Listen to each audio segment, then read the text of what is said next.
The shingle defences, the shingle that's being imported into Llandudno at the moment, that's moved about by the waves. But the energy that's dissipated, the energy that the waves put into the shingle to move it about, removes energy out of the system. If that energy was concentrated on solid structures, as you have underneath the steps, or as you've seen pictures in Aberystwyth, the sea wall, it would destroy those structures, so it reduces the energy away from those structures.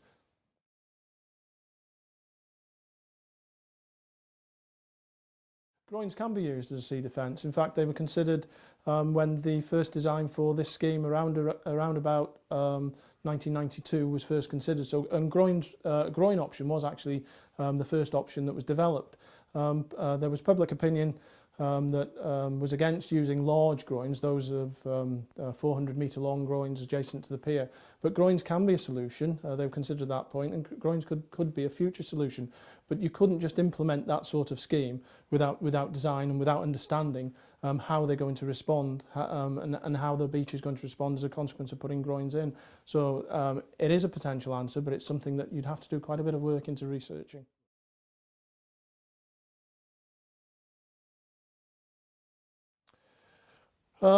It would depend on the type, the nature of the groins, the length of the groins, the type of the groins that are being used. But it's possible to introduce on beaches generally, and I see no reason why part of Llandudno couldn't be considered in this way, where a more sandy environment could be encouraged by the use of groins.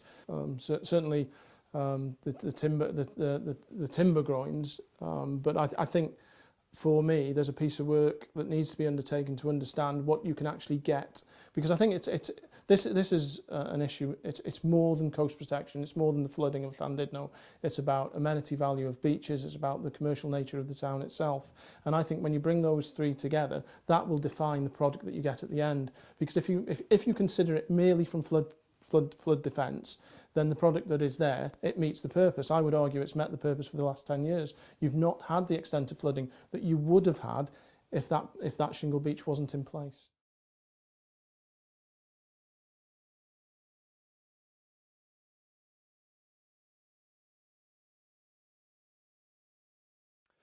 Well, the immediate plans are to hold another public meeting.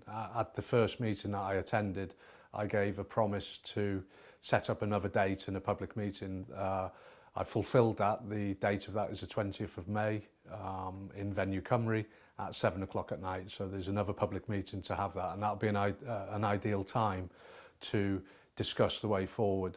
For me, I've given a promise to the group to work with them to look at solutions, and I think we have to look at a feasibility study to see what we can have.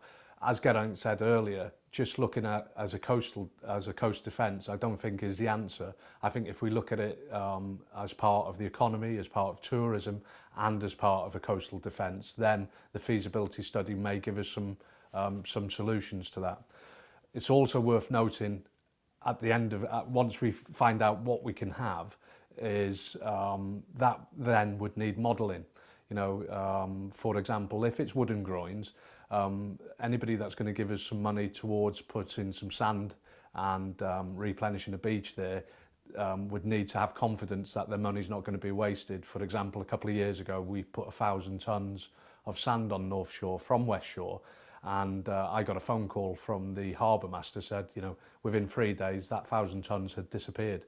So that tells me we would need some sort of structures to keep that beach in place.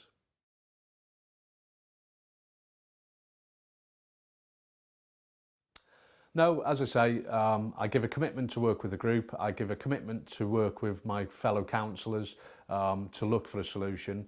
And I think, I personally believe that there's some opportunities for the future for Llandudno if we all work together.